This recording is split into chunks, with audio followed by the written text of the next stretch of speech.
लालियों बरकत नाम में आप सबको सलाम।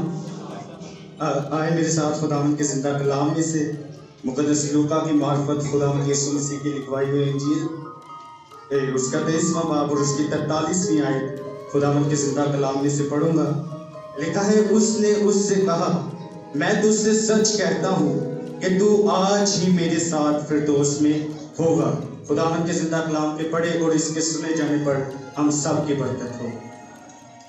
आज मैं जिस कलमे पर आपसे बात करने को हूँ वो खुदावंद यीशु मसीह के 7 सलीबी कलमात में से दूसरा कलमा है।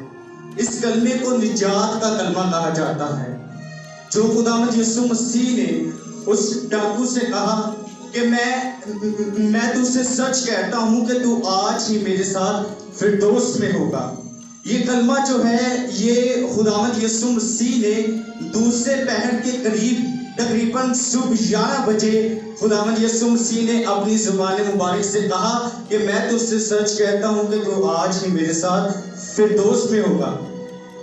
पहले कलमे के बाद सलीब पर कोई बातचीत नहीं हुई, लेकिन जो लोग खड़े हुए देख रहे थे वो सर मिला कर खुदावंद यीशु मसीह को लान तान कर रहे थे, ताने दे रहे थे।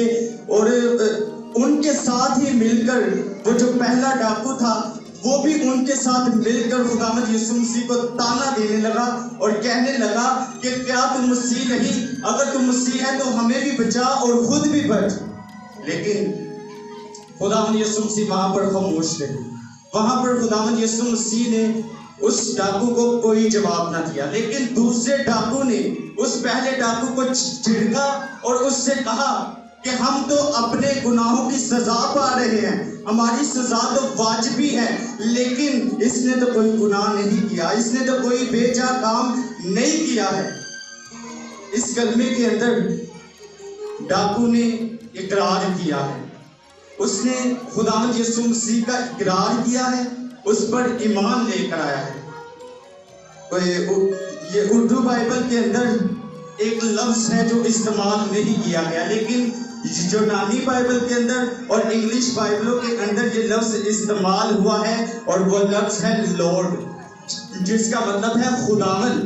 सलीब पर डाकू ने खुदावंद यीशु मसीह को अपना खुदावंद कबूल किया और मुक़द्दस पौलुस रसूल रोमियो की कलीसिया को लिखते हुए ये कहते हैं कि अगर तू अपनी जुबान से यीशु के खुदावंद होने का इकरार करे और अपने दिल से ईमान लाए कि खुदा ने उसे मुर्दों में से जलाया तो निजात पाएगा।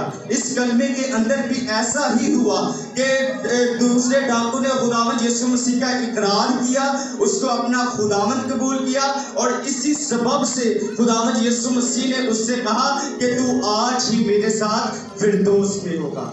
जब हम अपने गुनाहों का इकरार कर लेते हैं, जब हम यीशु मसीह पर ईमान ले आते हैं, जब हम यीशु मसीह को अपना खुदावंद कबूल कर लेते हैं, उसको अपना बादशाह मान लेते हैं, तो फिर वो हमसे भी कहता है कि तू आज ही मेरे साथ फिरदौस में होगा।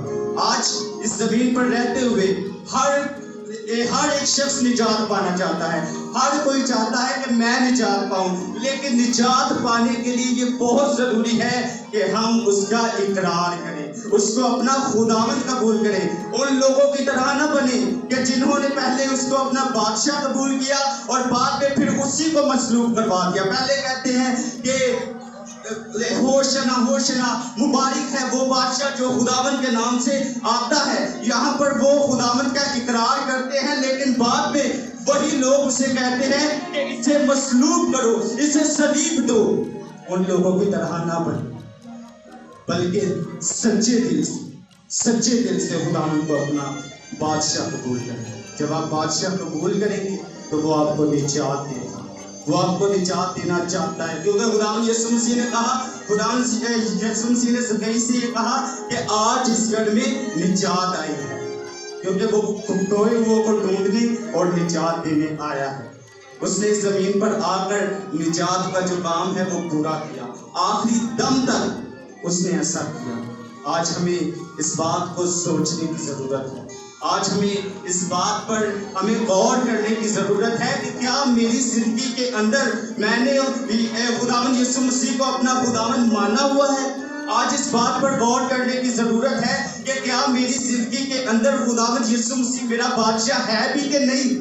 کہ صرف اتنے کہنے ہیں کہ یسوع میرا بادشاہ ہے، یسوع میرا خداوند ہے دل سے۔ متی کی انجیل کے اندر لکھا ہے کہ بہت سے لوگ اسے کہتے ہیں اے خداوند اے خداوند اے خداوند، لیکن ان میں سے ہر ایک آسمان کی بادشاہی میں داخل نہ ہوگا۔ ہم اوپر سے تو یسوع کو اپنا خداوند مانتے ہیں، لیکن دل سے ہم اس کا انکار کر دیتے ہیں، جس طرح پطرس نے کیا۔ وہ کہتا تھا وہ جان دے دے گا لیکن انکار نہیں کرے گا، لیکن کیا ہوا؟ اس نے 3 بار خداوند یسوع مسیح کا انکار کر دیا۔ ہمیں اس بات کو سمجھنے کی ضرورت ہے، وہ تو خداوند ہے، وہ بادشاہ ہے اور اس کی بادشاہی ابدی ہے۔ اگر آپ اس بادشاہی میں جانا چاہتے ہیں تو پھر اس کے لیے ضروری ہے کہ اپنے گناہوں کا اقرار کریں اور خداوند یسوع مسیح کو اپنا خداوند قبول کریں، تاکہ وہ ہم سے یہ کہے، ہر ایک سے یہ کہے کہ تو آج ہی میرے ساتھ فردوس میں ہوگا۔ ہمیں اس بات کو سمجھنے کی ضرورت ہے۔ یاد رکھیں، نجات صرف ایک ہی ہے اور ایک ہی کے وسیلہ سے ہے۔ خدا عیسائی 43 باب کے اندر یہ کہتا ہے کیونکہ میں خداوند تیرا خدا اسرائیل کا قدوس تیرا نجات دینے والا ہوں، وہی نجات دے سکتا ہے، اس کے سوا اور کوئی بھی ایسا نہیں کہ جو نجات دے سکے۔ نجات ایک ہی ہے اور وہ خداوند یسوع مسیح ہے۔ جب آپ اس کا اقرار کریں گے تو وہ آپ کو نجات دے گا اور اپنے جلال کے لیے استعمال کرے گا۔ خداوند آپ سب کو اس کلام پر عمل کرنے کی توفیق دے اور اپنے جلال کے لیے استعمال کرے گا۔ آمین۔